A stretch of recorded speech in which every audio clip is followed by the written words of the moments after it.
I'm Phil Harlem, and I'm here with 10 steps of mixing a glaze. So step 1 is setup, and you'll need your PPE or your N95 mask, or if you have a respirator, that's fine as well. So you need to make sure you're wearing this at all time when you're mixing glazes. We will need 2 cups, one to place the dry materials in, one to use as we're mixing and blending. We'll be using a sieve and a brush or something to push the glaze through. You'll need some water to add to the glaze to hydrate it. We'll need test tiles. You'll need something to mark the test tile, so either an underglaze pencil or underglaze with a paintbrush. Then you'll need a bowl or a container to put onto either your triple beam or your digital scale. The digital scale works well because it has the numbers on here, but it's not as accurate and easy to follow as the triple beam. But I encourage you to try both and see which one works best for you. You will also need your recipe, and so that can be, find it in any number of books. Like we have this mid-range book by John Britt. That's a great way to go through and pick your glaze or recipe. You can also use Glaze, the app that has a great way of searching for glazes, and it has links to give you more information about each individual ingredient.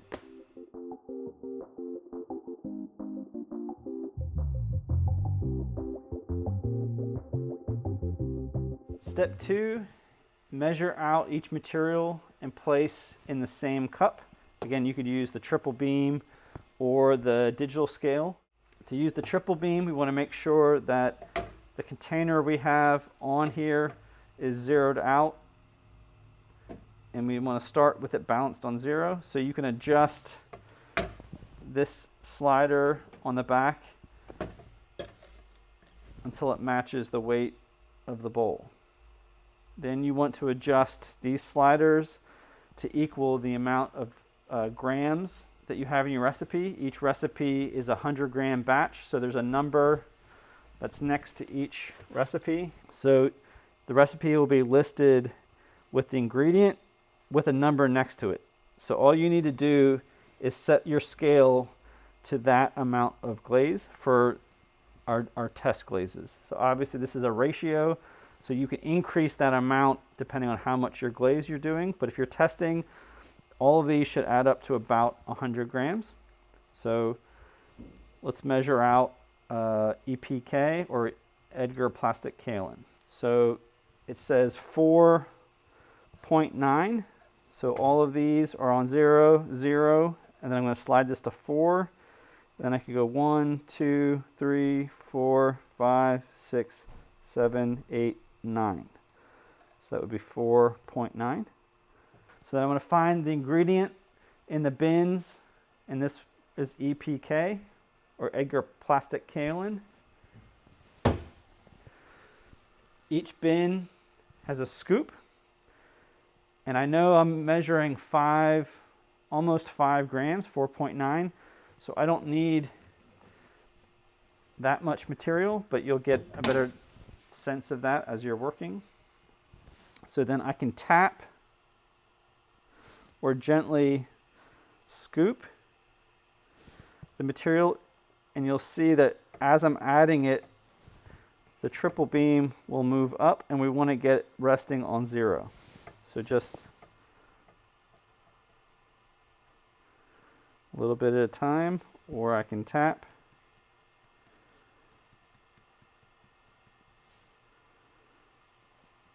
And you'll see that the needle is creeping up. So we're trying to get it to rest right on 0. If you go too far, if it's a little bit, you can either just pinch out a little bit material, and that might be enough for it to adjust, or I can keep pinching till it lines up. If you take too much away and it goes below that 0 line, I can just sprinkle a little bit more until we get to 0. Once you have the amount weighed out in your bowl. Make sure nothing is stuck to the side, but then we're going to take this to our cup and make sure everything goes in there. Step 3, dry blend. So if you have all of your ingredients in there, you can take a spoon, the end of a stick or anything, and I'm just going to give it a gentle stir.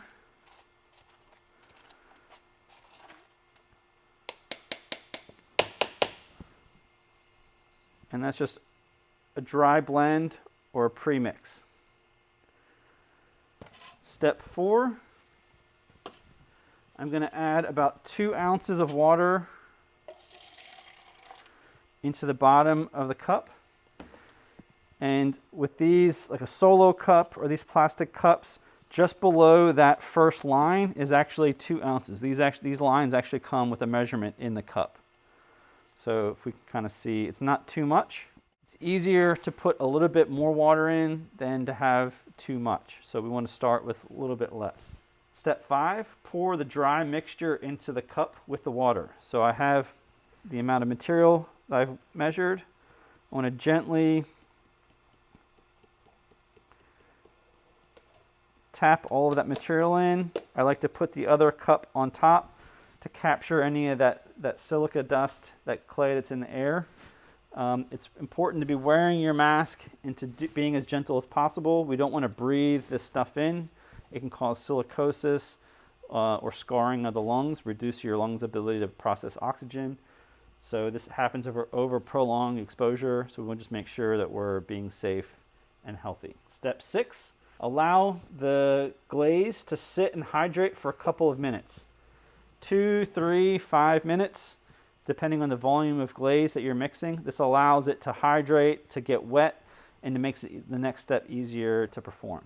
Step 7, you're going to sieve this glaze at least 3 times. So we have different sieves. This is an 80 mesh, so it's a fairly fine mesh, which works well for most glazes.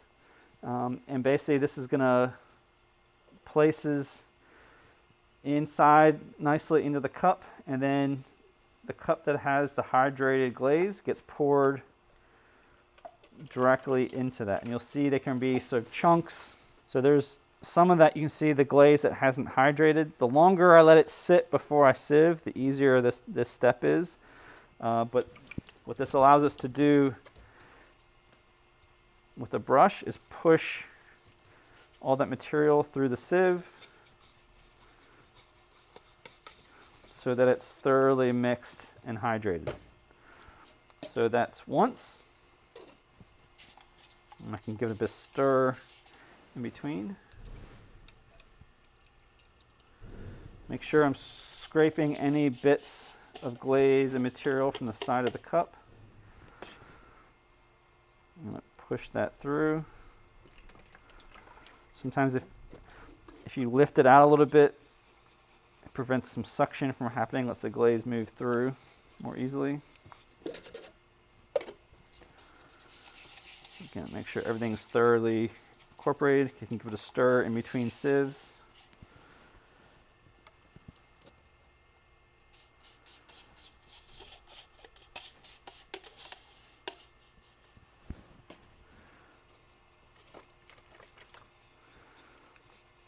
Stirring and pushing the glaze through the sieve. Step 8, we want to dip the test tile twice. The first dip is about 2/3 down the length of the test tile, and then the second dip will be about 1/3 down the test tile. So once this glaze mixed, I'm going to submerge. I can tip this, rotate it, shake excess off. So that's one even coat of glaze, and then I'm going to dip it a second time about halfway down.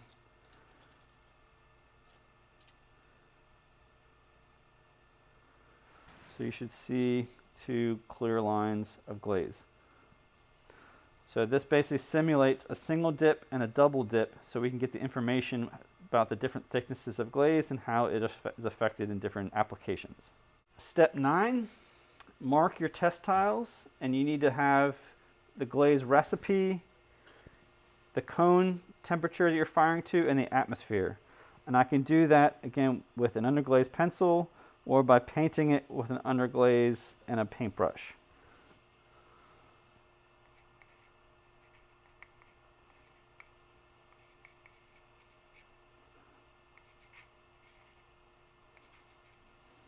So this glaze is fills clear, cone 6, and we're going to fire this in reduction. Step 10, place the test tiles on the proper glaze fire shelf and then clean up your area. So if I'm firing 1 in reduction, it needs to go outside into the reduction shelf. If it's oxidation, it needs to go inside in the cone 6 oxidation shelf. So these can rest in these little sitters. Make sure all the excess glaze is in the reclaimed glaze bucket and wipe down your work area and put everything where you got it. And that's 10 steps for mixing a glaze.